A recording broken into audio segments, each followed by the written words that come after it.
પછી પ્રવૃદ્ધ ભાવ વિદુરજી કેમ થાત? જ્યારે હિરણ્યાક્ષનો વધ થયો છે ત્યારે શ્રી મૈત્રેય ઋષિ વિદુરજીને એમ કહે, અરે શુકદેવજી એમ કહે છે કે વિદુરજીને પ્રવૃદ્ધ ભાવ થયો, એટલે વિદુરજીની અંદર ભાવની વૃદ્ધિ થઈ છે, ખૂબ ભાવ વધ્યો છે. એટલે દરેકે દરેક જગ્યાએ આનંદ રૂપ હરિની કથા છે. ઉત્તરોત્તર દૌર્બલ્યમ વાચ્યમ સંકોચતઃ પરમ. ઉત્તરોત્તર એને દુર્બલતા સમજવી એટલે કદાચ કોઈ જગ્યાએ રાજા વગેરેની વાત લાગે તો એ ઠીક છે, પણ એકચ્યુઅલી તો આનંદ રૂપ હરિની જ આ કથા છે એમ કહ્યું. અને ત્યારબાદ ત્રણેય ભાષાઓનો કોઈ વિરોધ નથી. કઈ કઈ ત્રણ ભાષા? સમાધિ ભાષા, જેની હમણાં આપણે વાત કરી તે સમાધિ ભાષા, પરમત ભાષા અને લોક ભાષા કે લૌકિક ભાષા, એનો પણ વિરોધ નહીં સમજવો. પણ કદાચ કોઈ જગ્યા એવું લાગે તો એને કલ્પાંતરની કથા સમજી લેવાની, એટલે બીજા કલ્પની કથા સમજી લેવાની. કલ્પભેદાત સમાહિતઃ આમ કહ્યું. અને છેલ્લે એક કારિકાની અંદર મહાપ્રભુજી એમ કહે છે કે અહીંયા 7 અર્થો જે કહ્યા છે એમાંના 3 અર્થ અહીં શ્રી સુબોધિનીજીની અંદર પ્રગટ કરવામાં આવે છે. 7 અર્થ કયા ને? શાસ્ત્રનો અર્થ કયો કહેવાય એને? શાસ્ત્રાર્થ. પછી સ્કંધાર્થ, પ્રકરણાર્થ. અરે બરોબર બોલો, આ બધા વિદ્વાનોને ખબર પડે કે તમે કેટલા બધા તૈયાર છો. એમ તમે આવું કરો તો કેમ ચાલે? નહીં તો એમ કહે છે કે અમને કઈ એમને વાત જ નહીં કરી એમ કહે છે. તો શાસ્ત્રાર્થ, સ્કંધાર્થ, પ્રકરણાર્થ અને અધ્યાયાર્થ એ ભાગવતાર્થ પ્રકરણની અંદર પ્રગટ કર્યા. અને અહીંયા મહાપ્રભુજી કે અર્થત્રયમ પ્રવક્ષ્યામી, બીજા 3 અર્થ અહીંયા પ્રગટ કરવામાં આવશે. કારણ નિબંધેસ્તિ ચતુષ્ટયમ, નિબંધમાં પેલા 4 કહી દીધેલા છે. તો અહીંયા કયા કયા 3 અર્થ આવશે? વાક્યાર્થ, શબ્દાર્થ એટલે પદાર્થ અને અક્ષરાર્થ. વાહ વાહ વાહ વાહ, શ્રી ગોવર્ધનનાથ કી. તો બોલે આ 3 હું કહું છું ત્યારે બધા વિદ્વાનોને મહાપ્રભુજી કેટલા દૈન્ય અહીંયા જતાવે છે. જુઓ, એમ કે છે અત્ર સંતઃ સ્વસંતોષૈઃ આજ્ઞામ યચ્છન્તુ સિદ્ધયે. પોતાના સંતોષ દ્વારા આ બધા વિદ્વાનો મને આજ્ઞા આપે કે હવે હું આ પ્રારંભ કરું. એમ કરીને શ્રી સુબોધિનીજીનો પ્રારંભ થયો છે, જેમાંના જન્માદ્યસ્ય વગેરે શ્લોકોના અર્થ આપણે ગઈકાલે જોઈ ગયા. ગઈકાલે આપણે એ પણ જોયું કે આ 6 પ્રશ્ન થયા, 6 પ્રશ્નોના જવાબ વગેરે જોયા. હું તમને આજે નહીં પૂછું, 6 પ્રશ્ન ચિંતા નહીં કરતા, કાલે પૂછીશ. થોડા જાગતા રાખીએ ને.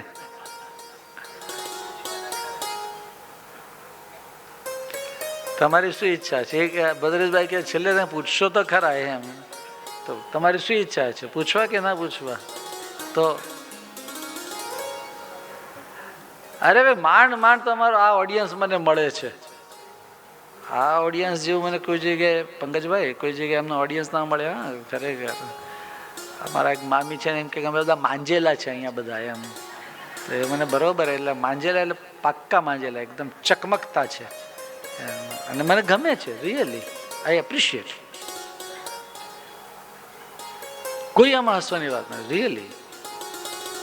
અને તો જ અમને પણ અભ્યાસ કરવાની ઈચ્છા થાય, અમને પણ વાંચીને તૈયાર થઈને આવવાની ઈચ્છા થાય. નહીં તો બીજે બધે તો ચાલે રાખે, ગરબા ભજન ને બધું. નહીં, ત્યાં પણ ભગવત કથા જ કરીએ છીએ, બીજું બધું કઈ નથી કરતા, પણ આટલું ડીપમાં નહીં. એમ તમે અમારી કોઈ કથાની અંદર તમને ગમે તે વસ્તુ નહીં સાંભળવા મળે. ઘણી બધી યુટ્યુબ ઉપર તમને જોવા મળશે કથાઓ.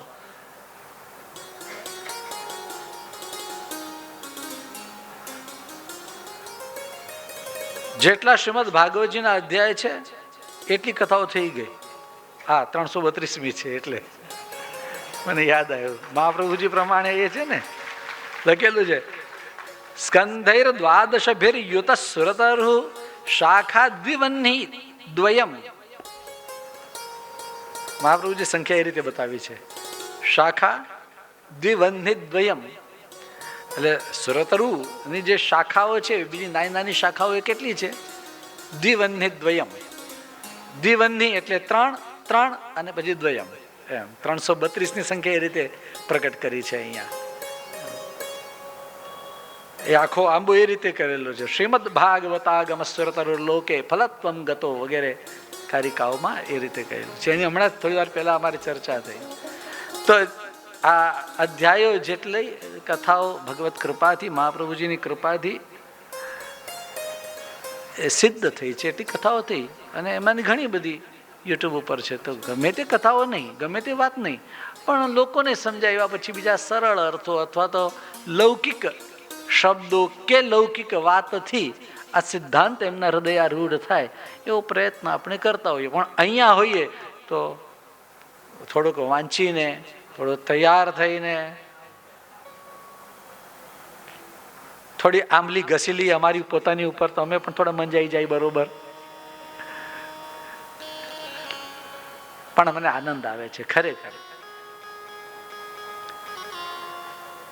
વલ્લભ વિઠ્ઠલ ગિરધારી યમુનાજી કી બલિહારી. વલ્લભ વિઠ્ઠલ ગિરધારી શ્રી યમુનાજી બલિહારી. યમુનાજી કી બલિહારી, શ્રી યમુનાજી કી બલિહારી. યમુનાજી કી બલિહારી શ્રી યમુનાજી કી બલિહારી. શ્રી યમુનાજી કી બલિહારી, શ્રી યમુનાજી કી બલિહારી. યમુનાજી કી બલિહારી શ્રી યમુનાજી કી બલિહારી. વલ્લભ વિઠ્ઠલ ગિરધારી યમુનાજી કી બલિહારી.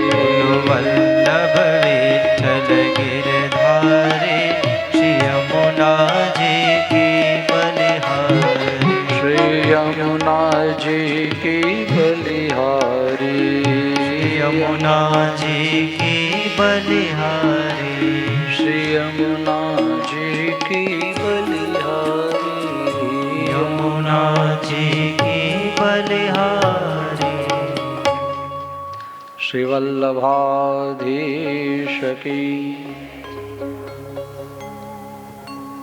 ભક્તિ યોગેન મનસી સમ્યક પ્રણિહિતે મલે અપશ્યત પુરુષમ પૂર્ણમ માયામ ચ તદુપાશ્રયામ.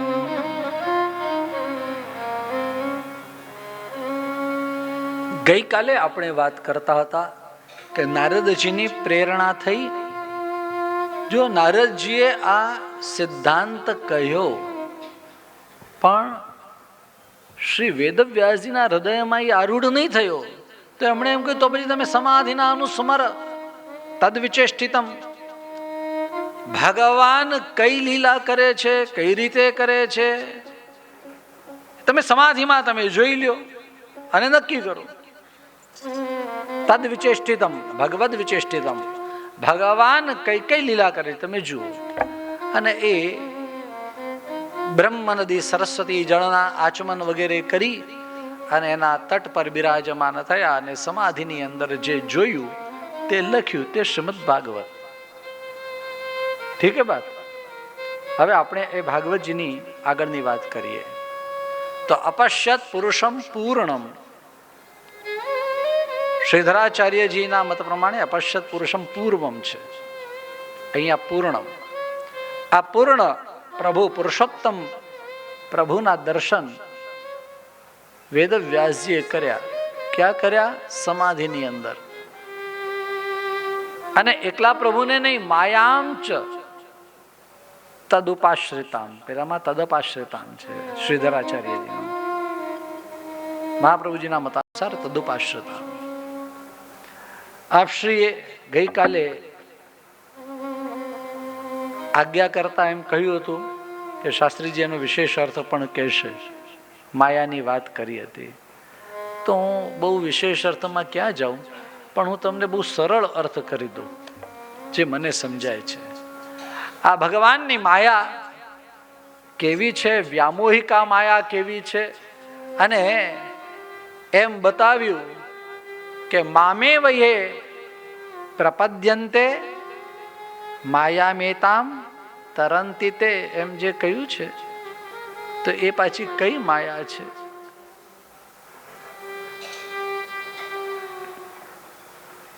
આવો આવો, થોડાક આગળ આવી જાઓ, પ્રભુથી થોડાક નજીક આવો ફિઝિકલી.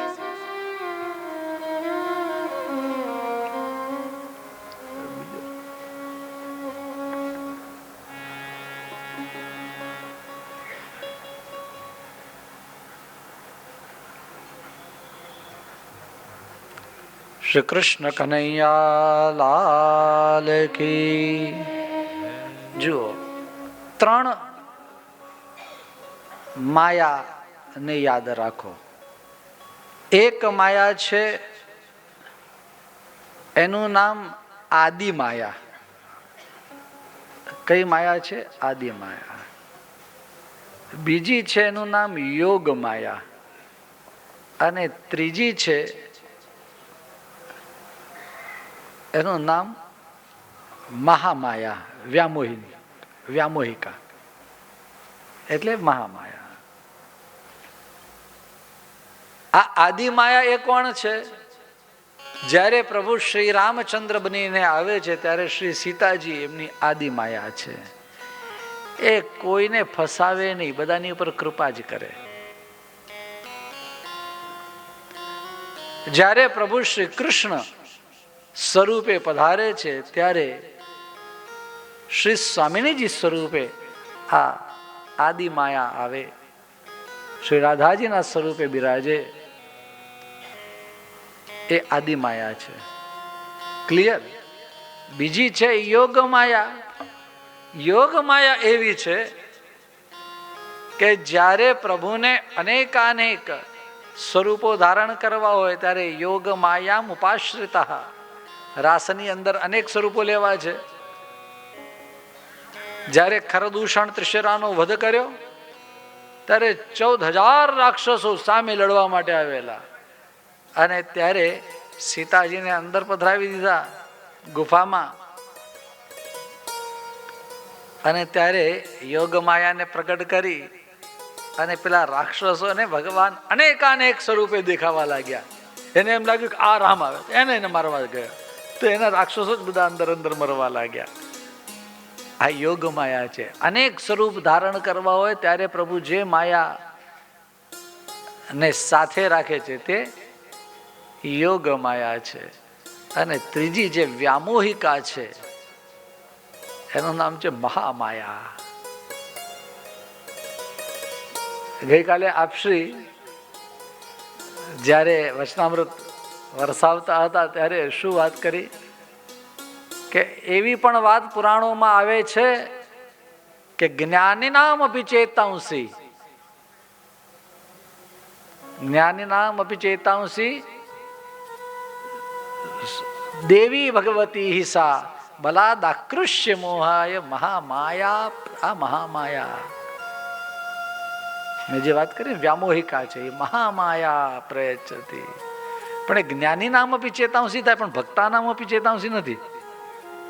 હા, જ્ઞાની પણ જો ભક્ત હોય ને તો એના ચિત્તનું હરણ મહામાયા પણ ના કરી શકે. ગમે એટલો ધનનો ઢગલો આવીને આમ પડ્યો હોય ને તો ભક્તને એમાં સહેજ પણ સ્પૃહા ન થાય, એમાં એનો આમ મન જાય નહીં, એને તૃણ જેવું લાગે, સાવ તણખલા જેવું લાગે. એમ તૃણીકૃત્ય જગત સર્વમ રાજતે જગતો પરી, એવા છે ભક્તો તો. પણ જ્ઞાનીઓ એનું ચિત્ત કદાચ લોભાઈ જાય. હા, દેવી ભગવતી હિસા બલાદાકૃષ્ય મોહાય મહામાયા પ્રયચ્છતી. તો આ મહામાયા કેવી છે કે વ્યામોહિકા માયા કેવી છે એનું એક નાનું એક્ઝામ્પલ સમજી લો કે એક શેઠ, જૂના જમાનાની અંદર શેઠ હોય ને એ પોતાના બાળકોને સાચવવા વાળી રાખે.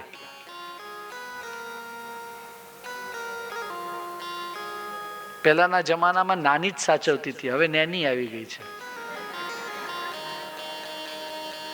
તમારે ત્યાં છે નેની? હોય તમારે ત્યાં કોઈ સાચવવા વાળી?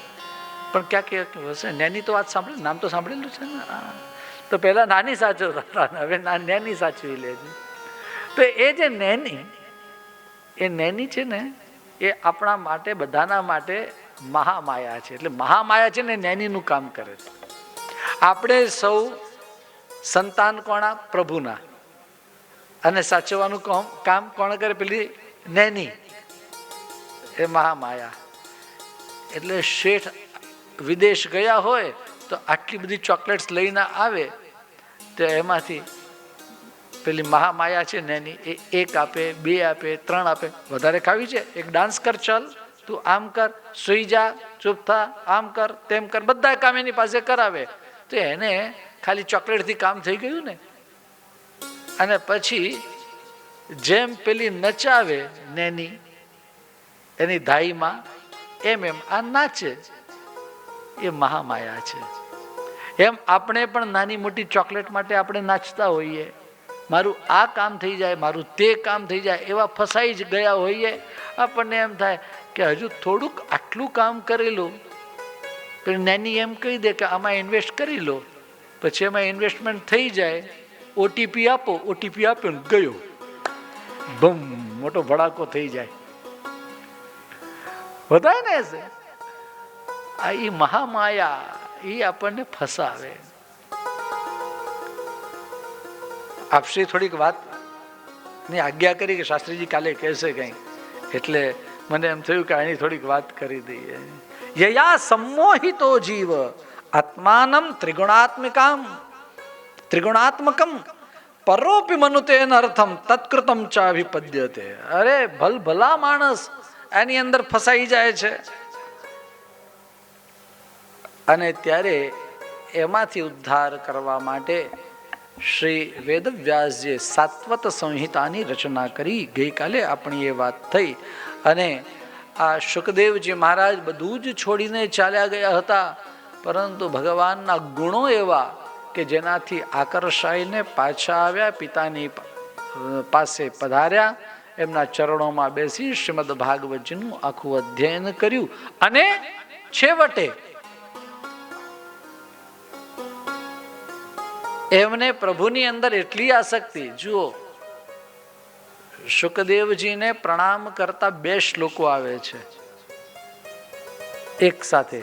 એમાં એકમાં વિરક્ત શુકદેવજી એની વંદના કરી, અને બીજા શ્લોકમાં પ્રભુ ચરણમાં આસક્ત શુકદેવજી એની વંદના કરી છે. વિરક્ત એટલે એને આ બધામાં કોઈને કાંઈ પડી નથી, એવા એ છે. પણ છતાંય ભગવાનમાં એવા આસક્ત થઈ ગયા, એનો સ્વાનુભાવ એમને થયો. યસ્વાનુભાવ અખિલ શ્રુતિસારમેકમ. જે શ્રુતિઓના સાર રૂપ છે એવું શ્રીમદ ભાગવત એમણે જ્યારે જાણ્યું તો એમાં એવા એટ્રેક્ટ થઈ ગયા.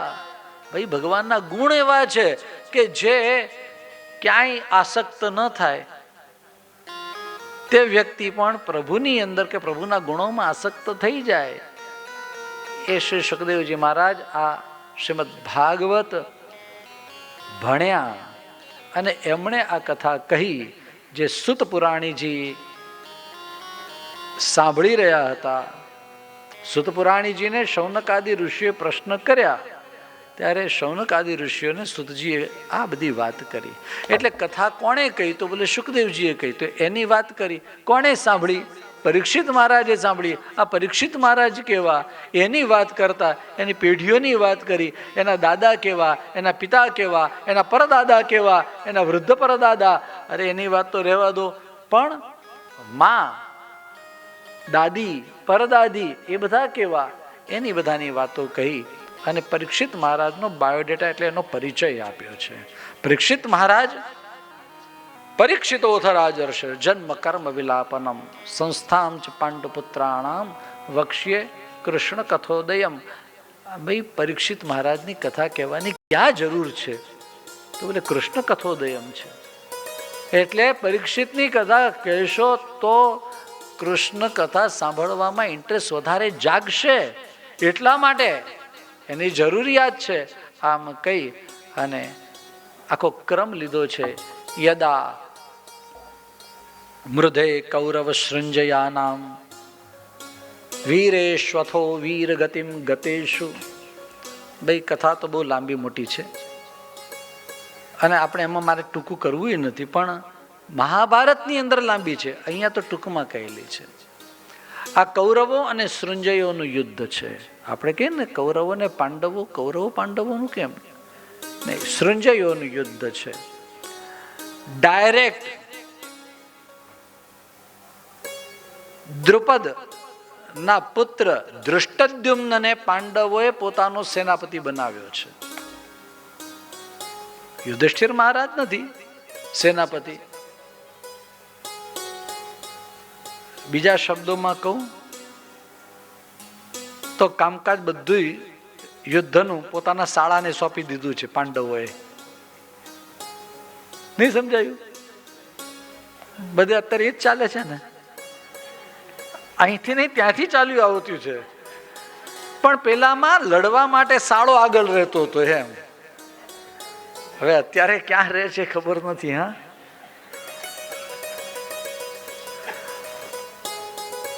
જે દિવસે કેશાકર્ષણ થયું, ચીરહરણ થયું અને દ્રૌપદીએ આવીને એમ કહ્યું કે કોઈ છે વીર, અને એ સમયે ધૃષ્ટદ્યુમ્ન બહાર આવ્યો, બોલે આમ તાળી પાડી આમ, અને ત્યાં એક થાળ ભરીને મગ અને નારિયેળ લઈ અને એના સેવક આવ્યા.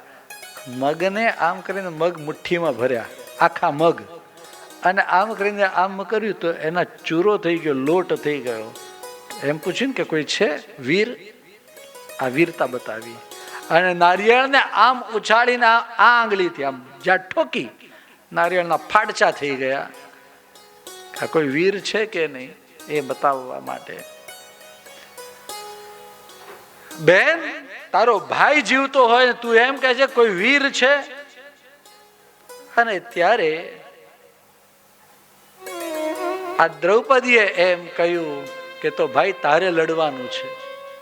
આ ધૃષ્ટદ્યુમ્ન દ્રોણાચાર્યને મારવા માટે જન્મ્યો છે, એટલે જ્યાં સુધી દ્રોણાચાર્યજીનો વધ ન થાય ત્યાં સુધી એને કઈ થવાનું નથી, નક્કી છે. એટલે 10 દિવસ ભીષ્મ લડ્યા, ધૃષ્ટદ્યુમ્ન એમને એમ છે. 5 દિવસ દ્રોણ સામે ધૃષ્ટદ્યુમ્ન છે, ત્યારબાદ ધૃષ્ટદ્યુમ્ન મરાયો છે. અને એટલે કહ્યું, નહીં તો પાંડવા નામ કહેતા છંદોભંગ નથી થતો. યદા મૃધે કૌરવ સૃંજયાના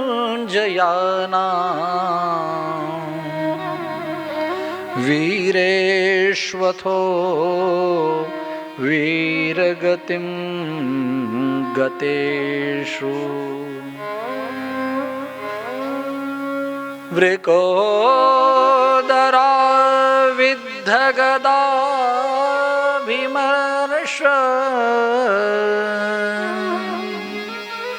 ભગનોરુદંડે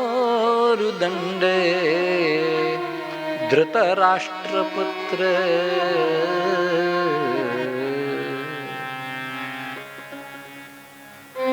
યદા મૃધે, બધા જ વીર એક પછી એક બધા મરાયા છે, ઘવાયા છે. એટલું નહીં, પણ આ દુર્યોધન એ પણ ઘવાયો છે.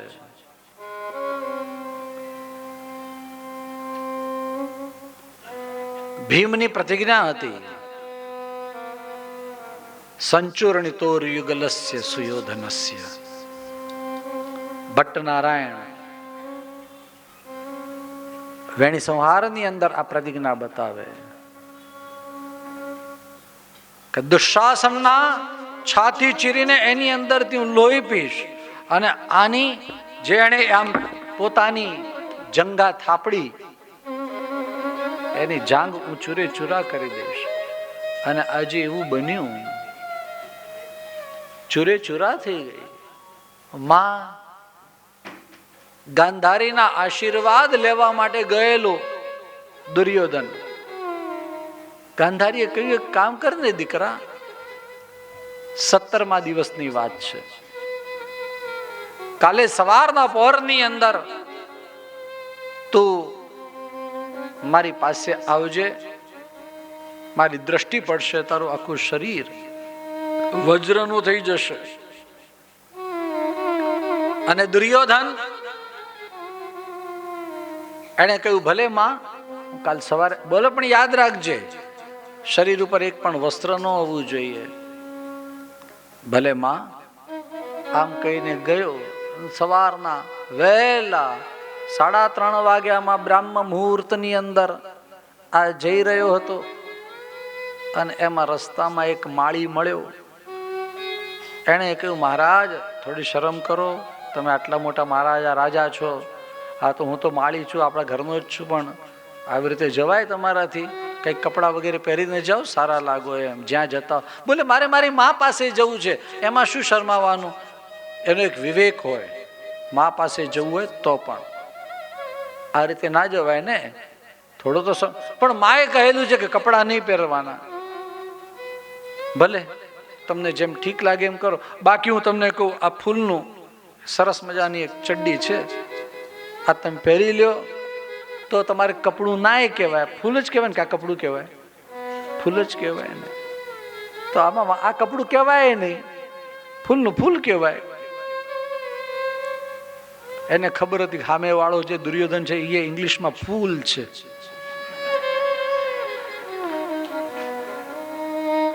અને એને કહ્યું કે આ ફૂલની ચડ્ડી છે, એમાં તને શું વાંધો છે? તમને ઠીક લાગે તો? દુર્યોધન કે ઠીક છે, આ તો આ જોઈ ગયો, હજુ પાછા બીજા કોણ કોણ આવશે? સવારના પહોરમાં ફૂલની ચડ્ડી પહેરી લીધી અને પહેરીને ત્યાં પહોંચ્યો છે. માં ગાંધારીએ આટલા વર્ષોથી જે પટ્ટી બાંધી રાખી હતી એ અત્યારે ખોલી અને જોતાની સાથે જ્યાં જ્યાં દ્રષ્ટિ પડી, જે ગોળ ગોળો ફર્યો, જ્યાં જ્યાં દ્રષ્ટિ પડી બધું જ વજ્રમય બની ગયું. માત્ર આ એક ભાગ જ્યાં ફૂલની ચડ્ડી પહેરેલી હતી એટલું કાચું રહી ગયું. માં ગાંધારીએ કહ્યું કે બેટા, તને ના પાડી હતી કે તારે કપડાં પહેરવાના નહીં. બોલે માં આ ક્યાં કપડાં છે? આ તો ફૂલની ચડ્ડી છે, કે કાપડ થોડી છે, સુરતનું કાપડ છે આ કઈ? તો બોલે બેટા મને એક વાત કે તું આવતો હતો ને રસ્તામાં તને કોઈ મળ્યું તો નથી ને? અને ત્યારે આ દુર્યોધને કહ્યું કે માં, રસ્તામાં એક માળી મળ્યો હતો, એણે આ ફૂલની ચડ્ડી આપી. અને માએ કહ્યું કે માળી મળ્યો વાત બરોબર, પણ એને તારી ચડ્ડીનું માપ લાવ્યો ક્યાંથી? દીકરા, એ માળી નહીં, વનમાળી હતો, કોઈ સાધારણ હતો. અને આ વનમાળી જેની રક્ષા કરતા હોય એ આખો ગાર્ડન, એ આખો બગીચો એ ક્યારેક કરમાય નહીં. જેના માળી, જે બગીચાના માળી સ્વયં વનમાળી હોય, એ પાંડવોનો બગીચો કોઈ ઉજળવા દે?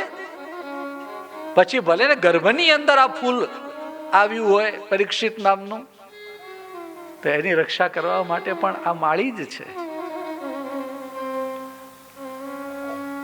પ્રભુ પાંડવો માટે વિજય રથ કુટુંબ આત્તતોત્ર છે. હંમેશા રક્ષા કરવા માટે પ્રભુ તૈયાર હોય. મહાભારતમાં એક કથા એવી આવે છે કે અર્જુન શાંતિથી સૂતો હતો. રાતના 11-12 વાગે અને બધાને ટેન્શન. અર્જુન શાંતિથી સૂતો છે. પ્રભુ શ્રી કૃષ્ણ ત્યાં પધાર્યા અને કહ્યું, અર્જુન તને ટેન્શન નથી? બોલે કેમ આવું પૂછો છો? એ કે બધા જ લોકો જાગે છે, તું શાંતિથી સૂતો છે. અને અર્જુને કહ્યું, પ્રભુ મારા માટે આપ જાગો છો ને એટલા માટે હું શાંતિથી સૂતો છું. મહાપ્રભુજી કે ચિંતા કાપી ન કાર્યા. તમે નિવેદન કર્યું છે કે નહીં? જો એક વાર પણ નિવેદન કર્યું હોય તો ચિંતા કોઈ પણ પ્રકારની કરવાની જરૂર નહીં. નિવેદનમ તો સ્મર્તવ્યમ. નિવેદનનું સ્મરણ તો કરો, તમે યાદ તો કરો તમે શું બોલ્યા છો. શ્રી દયારામભાઈ એવું લખે કે ઘોડે બેસી ગાસડી માથે મૂકે મૂઢ. માણસ ઘોડા ઉપર બેઠો છે અને જેની ગાસડી હતી એને માથે મૂકી લઈ લે એમ ચાલે છે. કોઈ રસ્તા મળ્યું, ભાઈ આ શું કરે છે તું, આ માથે કેમ ગાસડી? એ કે મારા ઘોડાને વજન ન લાગે ને એટલા માટે. તો ઘોડા ઉપર વજન ન આવે, માથે મૂકે હોય તો એક વાર પ્રભુને અર્પણ કરી દીધું બધું, પછી ચિંતા બધી એ કરે. આપણું કામ મેં પહેલા પણ કદાચ કહ્યું હશે, બે ડિપાર્ટમેન્ટ અલગ અલગ છે. એક ચિંતાનો ડિપાર્ટમેન્ટ છે અને બીજો ચિંતનનો ડિપાર્ટમેન્ટ છે. આપણો ડિપાર્ટમેન્ટ કયો છે? ચિંતાનો. અચ્છા, અને ચિંતાનો ડિપાર્ટમેન્ટ ઠાકોરજીનો. આપણી ચિંતા કોણ કરે અને એનું ચિંતન કોણ કરે? એટલે એના ડિપાર્ટમેન્ટમાં આપણે ડબડબ કરાય અને આપણા ડિપાર્ટમેન્ટમાં એ કંઈ બોલે નહીં. સમજાય છે ને? કદાચ મેં પહેલા કહ્યું હશે, મને ખ્યાલ નથી કહ્યું. રવિવારનો દિવસ અને ભાઈ ઘરે હોય, બહેનો જ સમજતા હોય આ રવિવાર ક્યાંથી આવ્યો એમ. ઓફિસે જાય, એના કામે જાય તો શાંતિ હોય ને એમ. બાર છાપું વાંચતા વાંચતા ચા, મારી ચા તને ખબર, અરે ભાઈ આટલા વર્ષથી ખબર છે તમારે ઓછી ખાંડવાળી જોઈએ છે, તમારે આવી જોઈએ, તમારે તેવી જોઈએ એમ. રસોઈ બનતી હોય અને એ સમયે મેનુ તો ખબર જ હોય, આગળની રાત્રે બધું નક્કી થઈ ગયેલું હોય.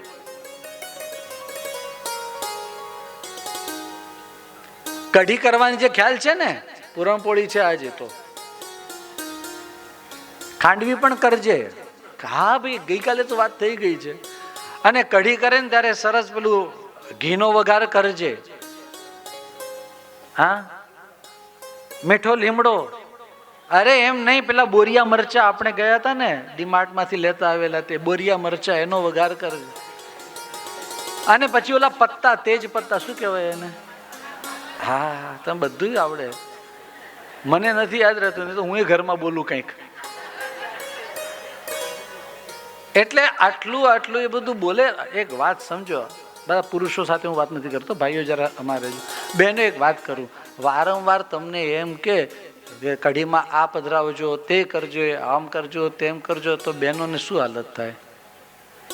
તમારે ત્યાં ખબર નહીં, સુરતમાં તો બહુ વિવેકી બહેનો હશે. અમારે ત્યાં એવા બહેનો હોય તપેલું ઉતારીને મૂકે એક બાજુ કે કરો તમે, હું અંદરના રૂમમાં મોબાઈલ લઈને રીલ જોવા બેસીએ, તમે કઢી કરો. મારા ટાંટિયાની થઈ ગઈ એનું કાંઈ નહીં, ઊભા તમારા માટે ટાંટિયાની. અને તમે મને કઢીમાં રેસીપી શીખવાડો છો, આટલા વર્ષથી કરું છું. આવું જ કરે ને. એટલે અહીં સુરતમાં નહીં, પણ સુરતમાં પણ ના, એમ કે જે સુરતમાં પણ એવું જ કરે એમ. એનો મતલબ એવો થાય કે તમારા ડિપાર્ટમેન્ટમાં, તમારા કિચનની અંદર ભાઈ કંઈ પણ બોલે તો તમને ગમે. બરોબર છે ને? આવું જે અમારા ભાઈ ગાડી ચડાવતા હતા, બહુ સરસ મજાની ગાડી ચલાવે ને, બાજુમાં એમના બેન બેઠા ને થોડી વારે કે પેલો ખાડો આવે છે. હા, હવે આ કોનો ડિપાર્ટમેન્ટ શું? હવે જોઈને ચલાવજો. પછી પેલા ભાઈએ કહ્યું, આ એકદમ રિયલ પુનાના આ ભાઈ વૈષ્ણવ, તો એને મને એ કે મને વારંવાર કે, હવે મેં એને કહ્યું ભાઈ તારે ચશ્મા છે, મારે તો ચશ્માય નથી, મને બરોબર દેખાય છે.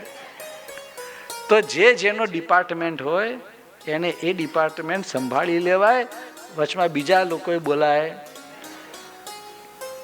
હા ભાઈ પટ્ટી ઉતારે, શું કહેવાય ફિલ્મ, શું કહેવાય એને, એ જે તમે કરો છો એ કરે બરોબર છે, બધા લોકો એ કરવા બેસે તો બધું બગડે ને એમ. એટલે જે કરતા હોય એને એ કરવા દેવું. તો પ્રભુનો ડિપાર્ટમેન્ટ છે, આપણી ચિંતા કરવાનો. એટલે આપણે ચિંતા કરાય ચોક્કસ. એટલે નહીં કરો ને તમે બધા, ગેરંટી? ભલે, સારું. અને જ્યારે જ્યારે ચિંતા થાય ત્યારે શું બોલવાનું? નિજેચ્છાતઃ કરિષ્યતિ, અથવા તો એમ કહેવાનું તથૈવ તસ્ય લીલેતિ મત્વા ચિંતામ. ક્યાં બાત છે, આટલી બધું તમને ખબર છે? તો તમે નહીં જ કરતા હો ચિંતા. Very good. એટલે જ્યારે જેનું જે કાર્ય એને એ કાર્ય કરવા દેવું.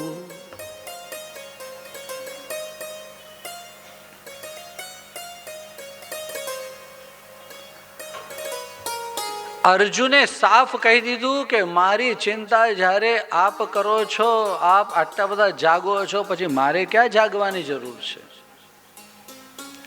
આ એનું સમર્પણ છે. અને પ્રભુ સતત એની ચિંતા કરે છે, અડધી રાતે પણ ચિંતા કરે છે. આ પાંડવો એ સમર્પિત છે, માટે પ્રભુ એની ચિંતા કરે છે. પણ જ્યારે આ દુર્યોધનની જંઘા, એનું હાડકું તૂટી ગયું નહીં. તમે વાત તો સમજો. એક વચમાં એક ભાઈને કોઈને કંઈક વાગ્યું અને એનું હાડકું કંઈક તકલીફ થઈ, તો મેં કહ્યું તું ફ્રેક્ચર આવી ગયું. એટલે કે નહીં, પેલી કઈ લાઈન કહેવાય, તમે સમજો છો ને? એક વાળ જેવી ક્રેક, હેર લાઈન ક્રેક, એની અંદર ઓ માં કરે. તો જેનું હાડકું તૂટ્યું નહીં, ચૂરે ચૂરા થઈ ગયા છે. સંચૂર્ણિતોર યુગલસ્ય સુયોધનસ્ય. હાડકા એના ચૂરે ચૂરા કરી નાખ્યા છે ભીમે, દુર્યોધનના. એની હાલત શું હશે? એટલો કણસી રહ્યો છે. અને એને વાલો થવા માટે થઈને અશ્વત્થામાએ સૂતેલા એવા પાંડવોના જે બાળકો હતા એને વધેરી નાખ્યા, એના મસ્તક કાપી નાખ્યા, સરતન સે જુદા કર દિયા. અને ત્યારે દુર્યોધનને પણ ગમ્યું નથી. આ વિપ્રિયમ એમ લખ્યો છે શબ્દ. દુર્યોધનને આ ગમ્યું નથી. દુર્યોધનની આંખમાં પણ આંસુ આવ્યા એમ કહો તો ચાલશે. ઓપારદ વિપ્રિયમેવ તસ્ય જુગુપ્સિતમ કર્મ વિગર્હયંતિ. અત્યંત જઘન્ય કૃત્ય, નિંદનીય કૃત્ય આ અશ્વત્થામાએ કર્યું. અને દ્રૌપદીજી સવારે જાગ્યા અને જોયું ને ચીસ નીકળી ગઈ. ભગવાન કૃષ્ણ અને પાંડવ અર્જુન એ બંને જણા એની પાછળ પડ્યા એને મારવા માટે. ત્યારે એણે બ્રહ્માસ્ત્ર ચલાવ્યું. ભગવત આજ્ઞાથી, પ્રભુએ આજ્ઞા કરી, અર્જુને એ જે એનું બ્રહ્માસ્ત્ર હતું એને વાળી લીધું અને પોતાના ભાથામાં રાખ્યું. અશ્વત્થામાને પકડ્યો અને લઈને આવ્યા દ્રૌપદીની પાસે. ને દ્રૌપદીએ કહ્યું કે એને નહીં મારો. મુચ્યતા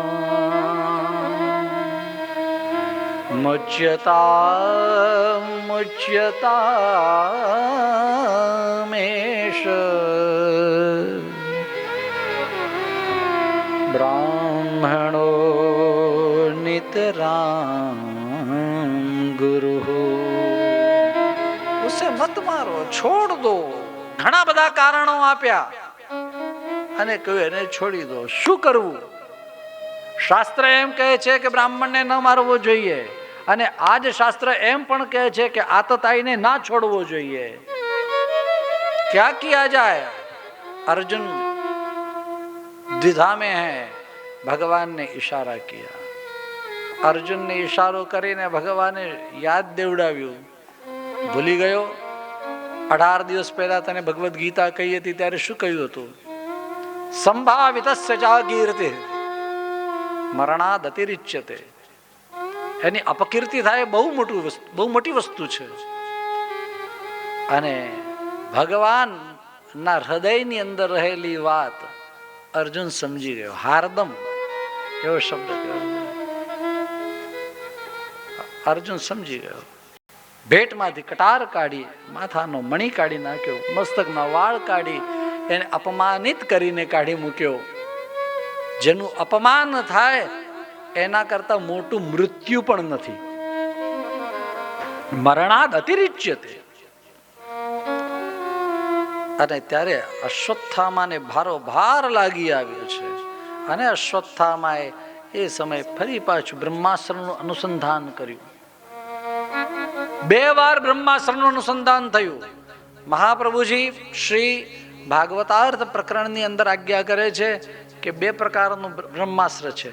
એક નિર્વર્તનીય છે અને બીજું અનિર્વર્તનીય છે.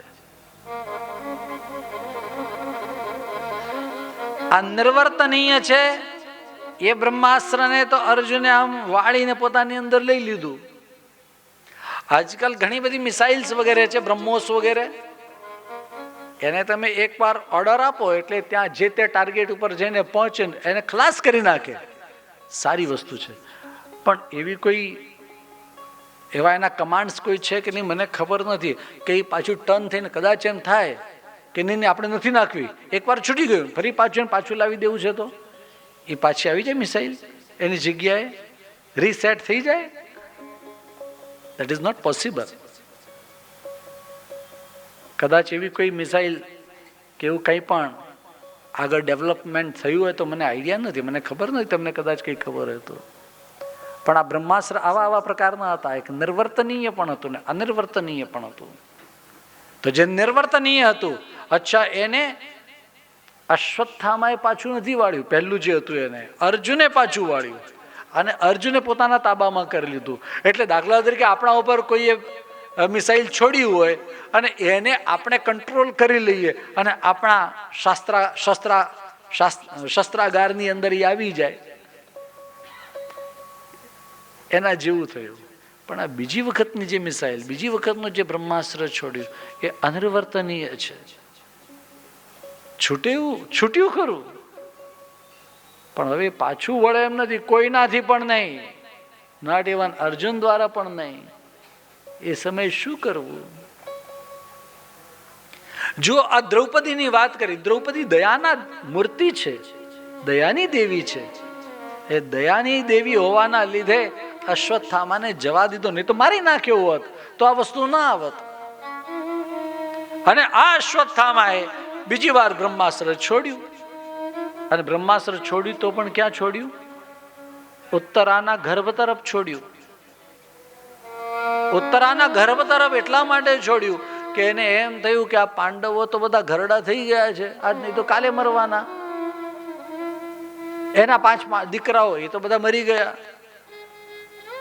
હવે એકમાત્ર પાંડવોનું બીજ રહ્યું છે તો એ અભિમન્યુ જે મરી ગયો ચક્રવ્યૂહની અંદર, એનું સંતાન એટલે એકમાત્ર ઉત્તરાના ગર્ભમાં રહેલું બીજ, અને એનો નાશ કેમ થાય? યાદ રાખો, આપણા શાસ્ત્રો ભ્રૂણ હત્યાની સ્પષ્ટ રૂપે ના આજ્ઞા કરે છે કે ના મારવું, ભ્રૂણ હત્યા ના કરવી. ભ્રૂણ હત્યાનો વિરોધ કરે છે આપણા શાસ્ત્રો. અને તે સમયે ઉત્તરા એટલે અભિમન્યુના પત્ની, વિરાટ રાજાના દીકરી, જે દિવસે અભિમન્યુને પરણીને આવ્યા તે દિવસે એમની સાસુ એટલે સુભદ્રા, એમની સાસુ એટલે દ્રૌપદી. પણ દ્રૌપદીનું માન, કારણ એ સૌથી મોટા મહારાણી છે, પટરાણી છે, એટલે દ્રૌપદીને જ સાસુ કહે. આ દ્રૌપદીજીએ એક વાત પૂછી, બેસાડી બાજુમાં, અને એમ કહ્યું કે બેટા, આપણા ઘરમાં સૌથી મોટું કોણ? આ પ્રશ્ન કર્યો. શું પ્રશ્ન કર્યો? આપણા ઘરમાં મોટું કોણ? અને ત્યારે ઉત્તરાય આમ આમ બેઠા હતા ને ધીરેથી આમ નજર કર્યું અને જોયું કે મોટા તો યુધિષ્ઠિર મહારાજ છે, સૌથી મોટા. પછી યાદ આવ્યું, નહીં, હજુ સાસુની સાસુ એટલે વડ સાસુ કુંતાજી છે. અને કુંતાજી તરફ જોયું. કુંતાજી તરફ જોતાની સાથે દ્રૌપદીજી આમ હાથ દબાવ્યો અને કહ્યું, નહીં બેટા, ચલ હું તને બતાવું આપણા ઘરમાં કોણ મોટું. ચલ. એમ હાથ પકડી અને ઘરની અંદર જ્યાં સેવા બિરાજતી હતી ત્યાં લેવા શ્રી દ્વારિકાધીશની સન્મુખ કર્યા અને ઉત્તરાને કહે કે આપણા ઘરમાં જો કોઈ મોટું હોય તો એ આ શ્રી દ્વારિકાધીશ છે. એના કરતા મોટામાં મોટું કોઈ છે જ નહીં. એટલે આશ્રય કરવો હોય તો કોનો આશ્રય કરવાનો? મહદ આશ્રય કરવાનો. બોલે, માં આપ શું કહો છો?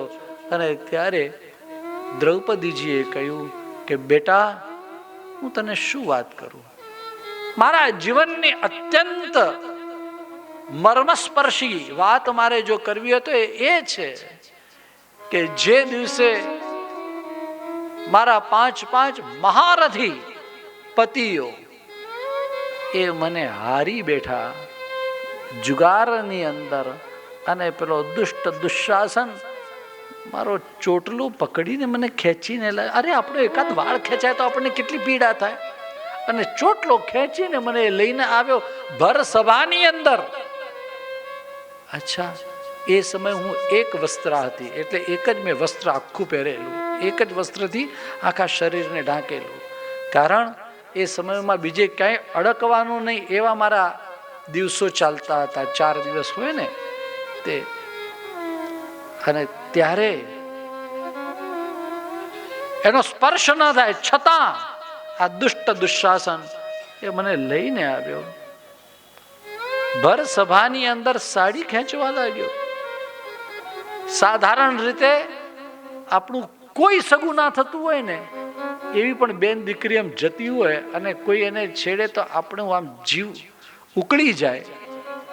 આપણને એમ થાય કે કાંઈ નહીં તો એને પથ્થરોય મારીએ, આપણા હાથમાં જે આવે એને મારીએ, પણ આને કંઈ ના થવા દઈએ. ત્યારે આ રાજરાણી યુધિષ્ઠિરના પત્ની, 5 પાંડવોના પત્ની આ દ્રૌપદીજી મહાસતી, એની સાડી ખેંચવાનું દુસ્સાહસ કરે. અને એ સમયે કોઈ મને બચાવવા ન આવી શક્યો. મને એમાં કોઈ શંકા નથી કે મારા પતિ 5 પાંડવ એક થી ચડ્યા હતા મહારથીઓ, પરંતુ એક મને બચાવવા ન આવ્યો. અરે ત્યારે આ દ્વારિકાધીશ આવ્યા મને બચાવવા માટે. એણે મારી લાજ રાખી છે. હા નાથ દ્વારિકાવાસી,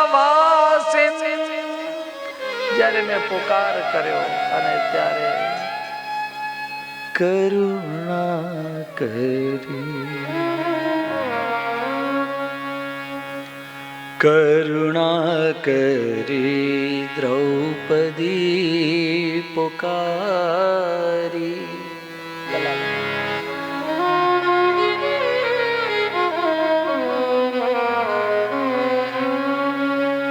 કરુણા કરી દ્રૌપદી પુકારી, પટ મેલે પટ ગયા બનવારી. કરુણા કરી દ્રૌપદી પુકારી, પટ મેલે પટ ગયા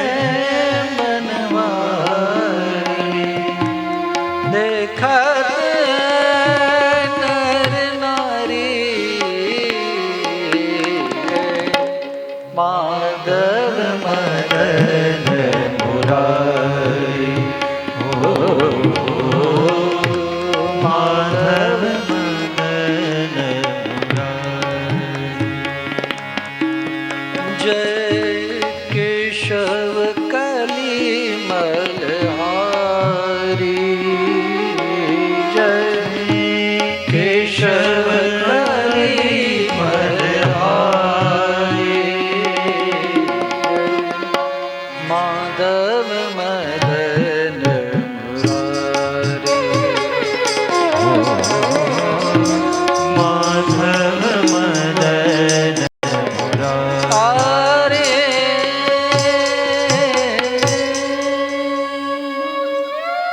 पट में लिपट गए बनवारी देखत है नर नारी।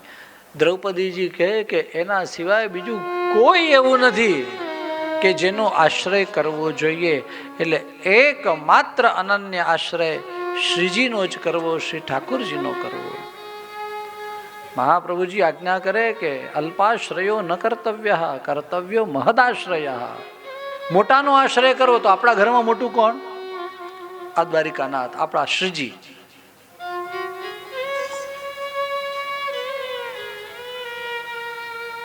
ચલો બેસવા વાળા બેસી જાઓ, જવા વાળા જતા રહો, આવવા વાળા આવી જાઓ, પણ વાતો નહીં કરો.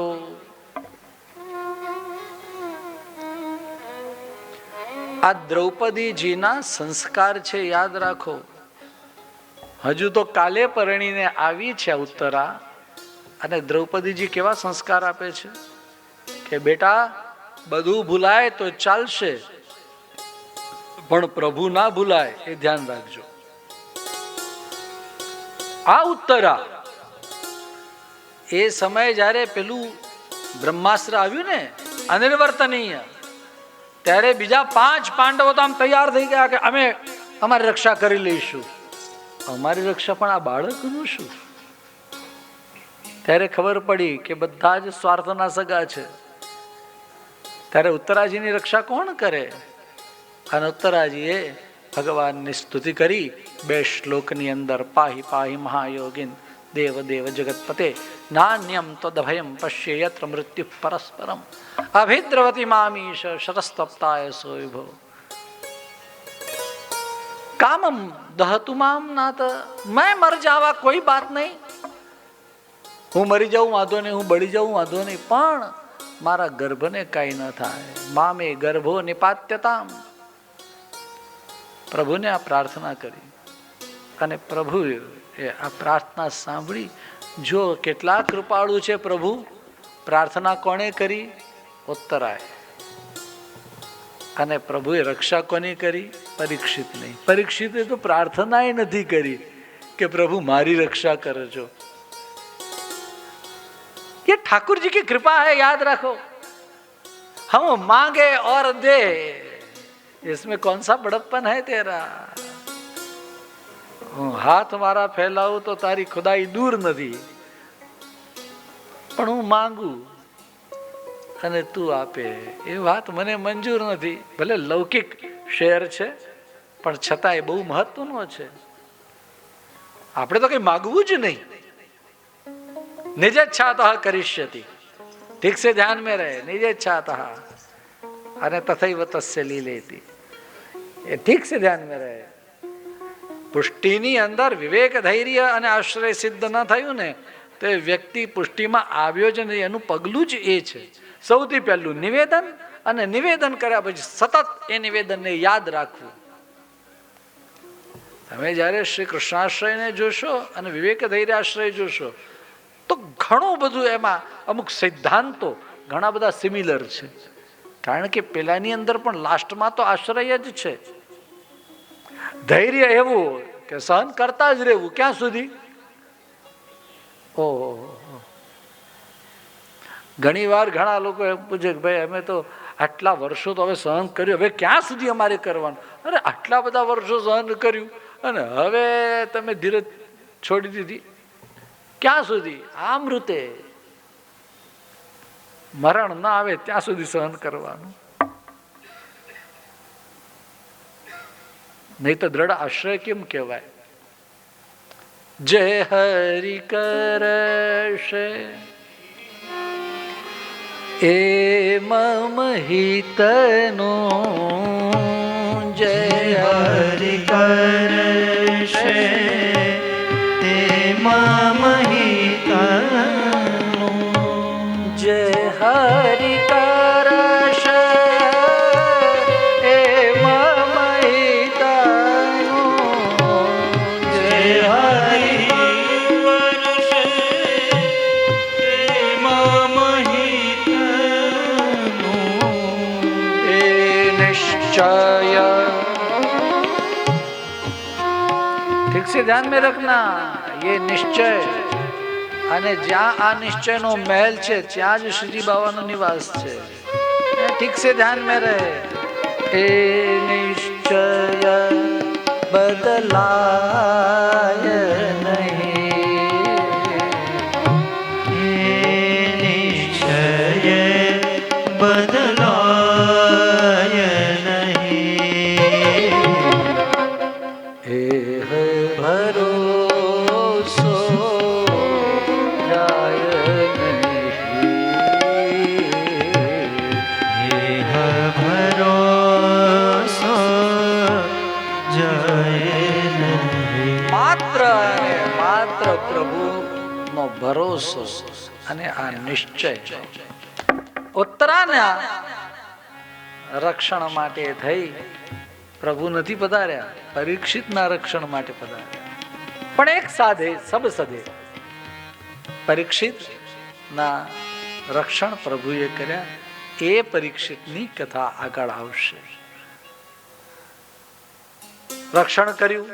હવે તો પ્રભુ દ્વારિકા પ્રસ્થાન કરવા માટે તૈયાર થયા છે. પ્રભુએ દ્વારિકા જવું છે એની માટે તૈયાર થયા. રથ તૈયાર થયો. ઉદ્ધવ સાત્યકી બધા જ તૈયાર છે ને તે સમયે ત્યાં સામે આવી શ્રી કુંતાજી પ્રભુની સ્તુતિ કરે છે.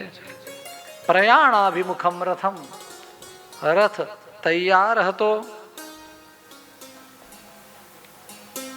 સડસડાટ હવે ચાલે એટલી જ તૈયારી. હવે તો એવી ગાડીઓ નથી રહી, બધી ઓટોમેટિક થઈ ગઈ છે. પણ દાદાજી કથામાં એવું કહે, આપને કહું, દાદાજી એટલે અમે જ્યાં ભણ્યા તે શ્રી ભાગવત વિદ્યાપીઠના પ્રણેતા પરમ પૂજ્ય શ્રી કૃષ્ણ શંકર શાસ્ત્રીજી, એમને અમે દાદાજી કહેતા. એ એવું કહે કે ગાડી તમે સ્ટાર્ટ કરી એ જમાનાની વાત, બ્રેક ઉપર પગ છે એક, એને ખોલ્યું, ક્લચ દબાવ્યો અને ગેર ફર્સ્ટની અંદર નાખ્યું ને હવે જેવો આમ ક્લચ પરથી પગ ઉપડે એટલે ગાડી ભાગે. આવી રીતની તૈયારી છે. એટલે હું એને દાદાજી કહેતા, હું એને એમ કહું કે આ શૈબ્ય સુગ્રીવ મેઘ પુષ્પ ને બલાહક નામના 4 ઘોડા તૈયાર છે. દારૂ કે આમ લગામ ખેંચીને રાખી છે, ચાબુક મારી દીધેલી છે અને આ ઘોડાઓ આમ હણહણાટી કરી રહ્યા છે. જો આ લગામ સહેજ છોડે એટલે તરત સડસડાટ કરતા આ ઘોડા ભાગે. આમ રથ તૈયાર હતો. આ પ્રયાણાભિમુખમ રથમ તૈયાર હતો ને એ જ સમયે શ્રી કુંતા માતા પધાર્યા. કુંતીજીએ આવી અને પ્રણામ કર્યા. મહાપ્રભુજીએ શ્રી સુબોધિનીજીની અંદર કુંતાજીની સ્તુતિના પ્રત્યેક શ્લોકની માટે વાત કરી છે કે આ 2 શ્લોક એ સ્વરૂપ વર્ણનના છે, પછી 4 શ્લોક ગુણ વર્ણનના છે, ત્યારબાદ ભગવત લક્ષણના શ્લોકો છે, ભગવાનની લીલાના શ્લોકો છે. એમ પ્રત્યેક શ્લોકની ચર્ચા કરી છે. એટલું નહીં, પણ ભગવાનને કોણ જાણી શકે? જે બધા દુષ્ટ છે, દુર્જનો છે, લક્ષણો, ભગવાનના લક્ષણો બધા બતાવ્યા છે. પછી એક શ્લોકથી ભગવત સ્તુતિનું, ભગવાનની સ્તુતિનું શું ફળ છે એ બતાવ્યું. અને બીજા 4 શ્લોકોમાં કુંતાજી પોતાનું દૈન્ય બતાવે. ફળ તો તમને બધાને ખબર છે. એમણે કહ્યું કે અમને વિપત્તિ જોઈએ છે, દુઃખ જોઈએ છે. કારણ, વિપત્તિ માગવાનું કારણ શું છે? ભવતો દર્શનમ યત્સ્યાત, વિપત્તિમાં જ આપ વિશેષ રૂપે યાદ આવો છો. સંસ્કૃતમાં એક શબ્દ છે વિપદ,